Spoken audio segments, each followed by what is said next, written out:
Hey guys, it's Libby. I'm filming in my bedroom today because it's a little bit quieter than the front room, and I still am not the proud owner of any bookshelves, so no matter where I am, I can't have a beautiful bookshelf behind me. But today I'm going to be doing my September wrap-up. This month I read 2 novels and 7 plays. All of those plays were by Shakespeare. But first I want to briefly mention the novels. They were Our Souls at Night by Kent Haruf and Call Me By Your Name by Andre Aciman. I hauled these quite recently, and I also did a joint review of them, so if you follow me with any regularity, you're probably sick of hearing me talk about these 2 books, so I will just direct you over to the review that I did of these and say that I gave both of them 4 stars. So let's move on to The Bard.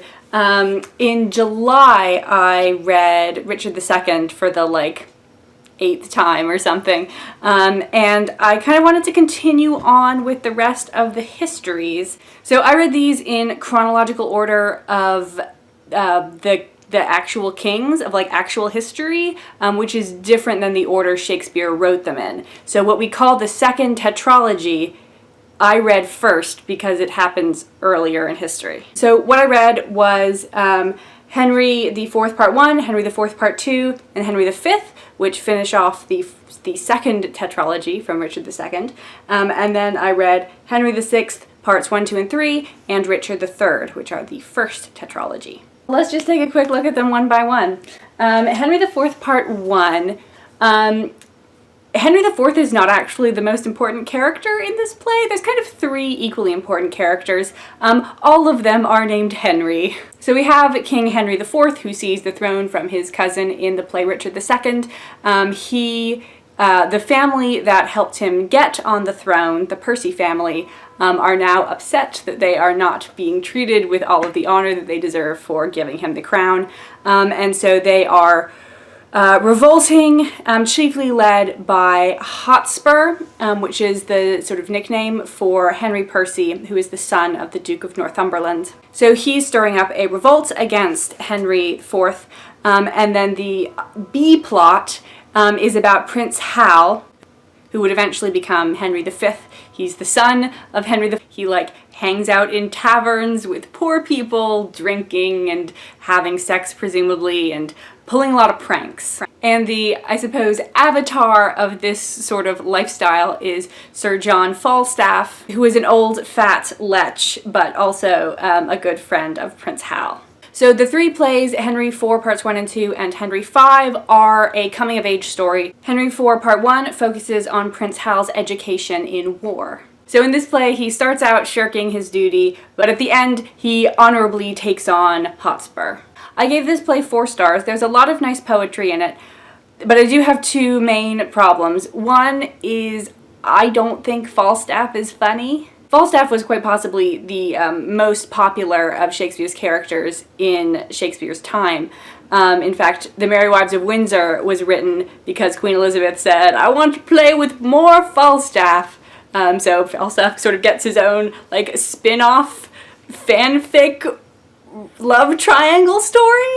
And I think Shakespeare's comedy has not aged nearly as well as his drama. I believe that if you saw this on stage, if you had a really talented comic actor, he might be able to find moments in the text that he could make funny, and of course you can also just add things onto the text, like slapstick. But just to read them, I don't love it. And I also have a really big problem with Prince Hal's first speech in Act 1, Scene 2. After we've been introduced to Prince Hal and all of his friends, and we've seen this sort of undignified life that he lives, he delivers a soliloquy to the audience in which he says, "The main reason that I'm doing this is so that in the future, when I finally reform and become a proper prince, people will be more impressed with the Reformation than if I had just always been like this." So basically Prince Hal is saying, I don't even like this life, I'm just doing it to impress people, which is a very unattractive sentiment, because, if he was just messing with himself, or with other people who deserve to be messed with Falstaff, that would be one thing, but he does pull pranks on people who don't deserve to have pranks pulled on them. They're just trying to get through their lives, okay? Have you ever been a poor person in the 15th century? It's not fun. Don't be mean to Francis. Poor Francis. And I understand that Shakespeare wanted the audience to understand that people will be more impressed with Prince Hal if he reforms than if he was always good.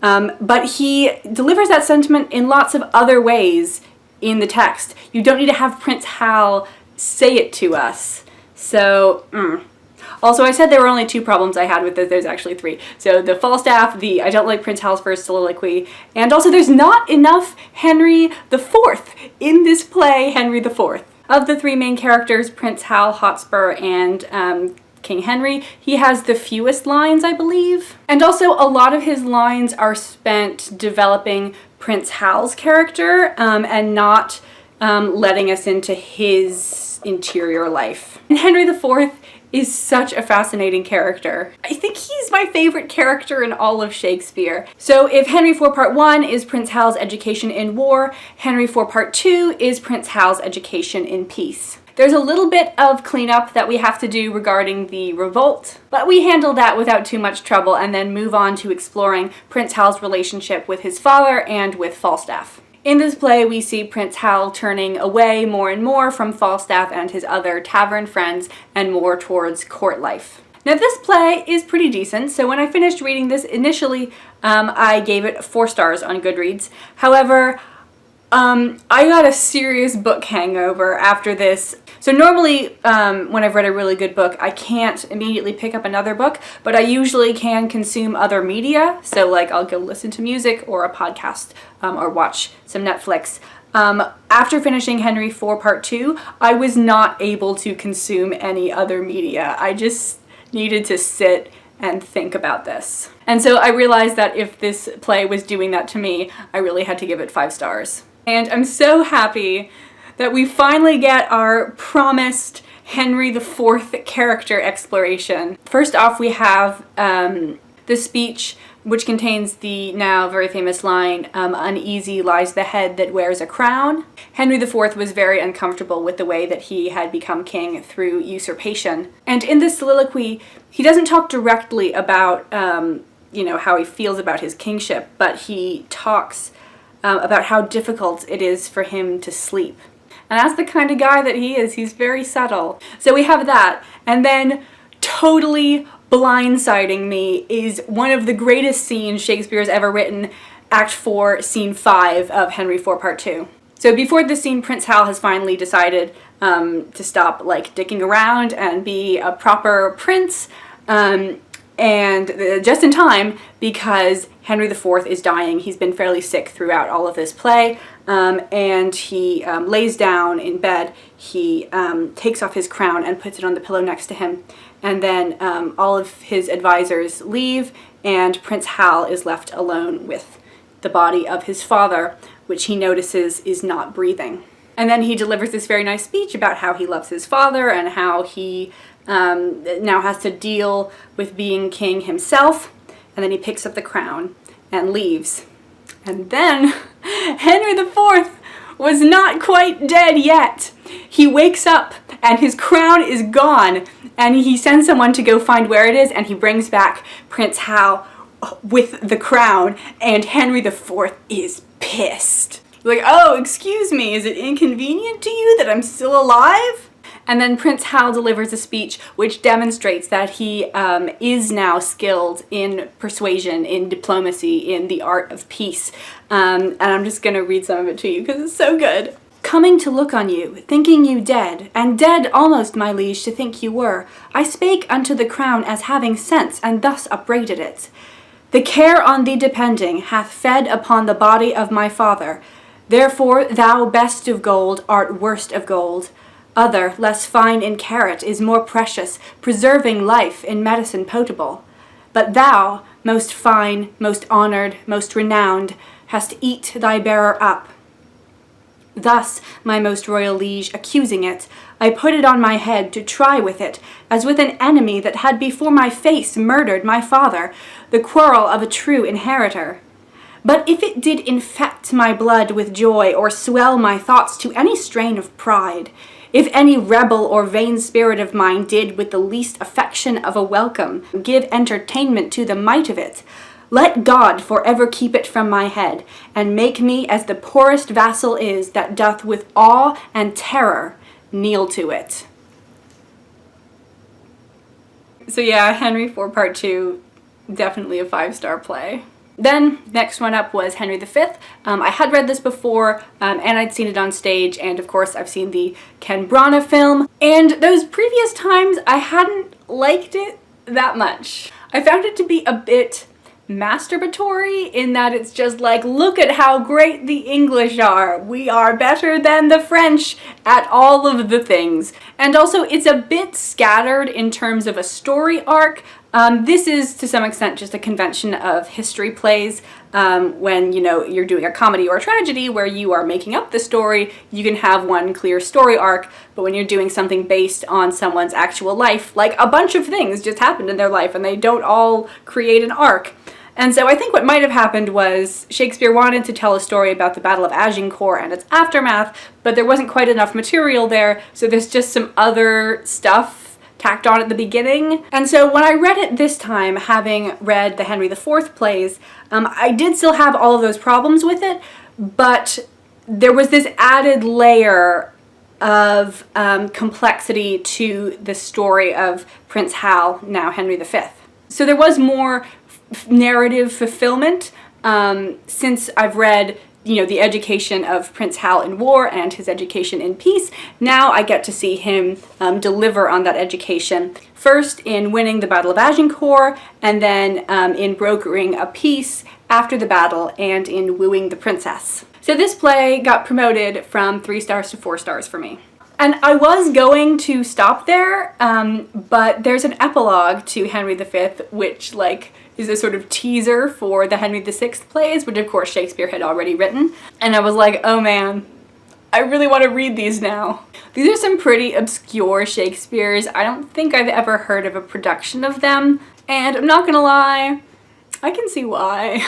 They're pretty complicated. There's a lot of plot that Shakespeare's trying to get through, and there's also a lot of characters. So what I actually had to do was, I own these Yale editions, but I normally don't read them in physical form. I read the MIT Shakespeare online thing. I'll leave links to that. So what I did is I would have one window with the text, and then I would have the window, I split my screen, and in the window next to it, I had the Wikipedia article for each page, which has a list of characters. So as I'm reading, I could refer back to be like, wait, which one is the Cardinal of Winchester? Okay, I remember now. So Henry VI Part 1 initially sets up the conflict between his advisors. Henry VI had a Lord Protector, which is basically a regent. Other members of the court think that the Lord Protector has too much power and that the king should be governing by himself because they know that the king is weak of character and they want to be able to persuade him, not have Duke Humphrey be persuading him. There's all this sort of hot mess of court machinations going on, and then in the meantime, the 100 Years' War is happening, and this is sort of destroying any chance that the English have of winning the 100 Years' War and keeping hold of their lands in France. And as I was reading along, I was tempted to give this play 3 stars, but there was this one sequence of scenes in Act 4 which totally earned it a 3.5, and so I'm marking it as 4 on Goodreads because Goodreads will not let you give half stars. A girl can dream. So in case you didn't pick up on this from my review of Henry IV Part 2, I really like when father and son have an emotional scene together, and you totally get one of these between Talbot, who is the head of the English forces in the field, and his son, John Talbot. We finally get some nice poetry for early Shakespeare. Their scenes are in couplets, meaning they're in rhymed verse, so it's posh sounding. And basically what has happened is Talbot is trying to fight against Joan of Arc, who has God on her side, so that's a little bit difficult. But then his son, John, shows up, and both of them want the other to leave and save himself. And so they argue a bit, and then they fight a bit, and John Talbot almost gets killed by a character with an amazing name, the Bastard of Orleans. And then Talbot tries to convince his son to leave once again, and John responds with, "The sword of Orleans hath not made me smart. These words of yours draw lifeblood from my heart. On that advantage, bought with such shame, to save a paltry life and slay bright fame, before young Talbot from old Talbot fly, the coward horse that bears me fall and die." And I'm like, that's what I'm here for. Oh, we also plant the seeds for the Wars of the Roses. This is a rather busy play. Then in Henry VI Part 2, we've fairly firmly lost the 100 Years' War with France, and so now no one's fighting in France anymore, which means they're all just gonna fight each other in England. There is a plot to disgrace the Lord Protector's wife because she's using witchcraft against the state, and then this eventually leads to the downfall of the Lord Protector. We also need to advance the story of the Wars of the Roses, and everybody's very mistrustful of everybody else. Frequently you'll get a scene that starts in the court with Henry there, and he does some official action, and then Henry and his retinue leave, leaving his enemies on stage, and they will sort of all huddle up and be like, hey, let's keep an eye on Henry and the Lord Protector. And then one or two characters will leave, and the people remaining on stage will be like, hey, let's keep an eye on these two guys who walked off stage. And then like one or two other characters will leave and be like, hey, those guys? I don't trust those guys. And then there'll be one person left on stage to deliver a soliloquy like, and then I have this elaborate plan but to betray everyone, and then I will become the most powerful man in England. And then finally in Henry VI Part 3, we have the full-blown Wars of the Roses story. Lots of people changing sides, lots of battles, lots of plot happening. And Shakespeare wrote this tetralogy very early in his career, so he's not quite the master of poetry that he would later turn out to be. So a lot of this, well, I'm not bored by the story, I'm just kind of bored by the language. Like, no one is saying anything in a particularly beautiful way. So I'm not gonna lie, by the time we got to Part 3, I was kind of struggling to get through these plays. Until, like manna from heaven, Shakespeare gives us, which act? Act 3, Scene 2, The Seduction of Lady Grey, which is just a bananas scene.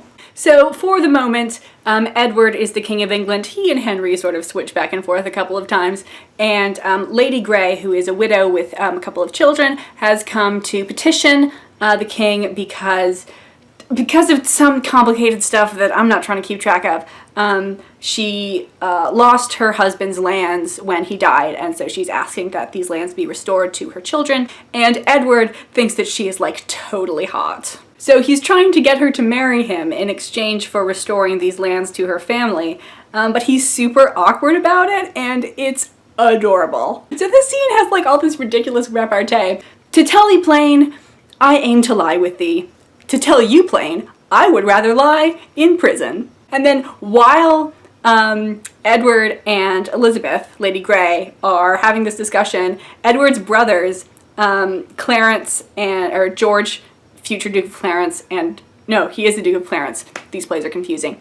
George, Duke of Clarence, and Richard, Duke of Gloucester, his brothers, are like over in the corner watching them, making these like puns. And they're like, oh yeah, he's definitely gonna get her. Oh no, she's way too smart for him. And I'm like, this is Richard III with Clarence, the first man he's going to murder in the very next play. I don't think it's actually good. I think this play has just beaten me into submission by the rest of it being so boring. So yeah, these plays, they're not that good. The Talbot section in Part 1 earned it a 3.5, but the others are all definitely 3 stars, and like, that's generous. That's like, you know, I feel I can't really give a Shakespeare play less than 3 stars, except Taming of the Shrew. Fuck Taming of the Shrew. But I think the young Shakespeare was a little over ambitious in trying to cover this much plot, and not giving time to explore the characters. The only character we really do get to spend time, you know, with mentally, is Henry VI himself, mainly because he's not into fighting. There's a couple times where it really feels like Henry says, okay, everyone, stop the plot. I'm going to do poetry for a second. So then I moved on to my last play of the month and last play of that tetralogy, which is Richard III. I've read this before, I've seen it on stage twice, and I've seen the Ian McKellen film. David and I actually watched that film together, and we made like a 90-minute video about it. If you want to go watch that, more power to you. Treat it like a podcast, not a video. So this play is after the Wars of the Roses. Edward is securely on the throne, but his brother Richard, basically he wants to be king and he murders his way to the top. As with Henry V, I did have a lot more appreciation for the events of this play, having read the plays that come before it. With this play, you really do just get sort of dropped into a bunch of characters and you have to sort them out. So it was rewarding to go through the earlier plays and get to know Margaret of Anjou and Clarence and Richard himself a little bit better. And this first tetralogy as a whole has kind of changed my perspective on a lot of Shakespeare's other plays. These plays are probably the war-iest. They have the most scenes of war.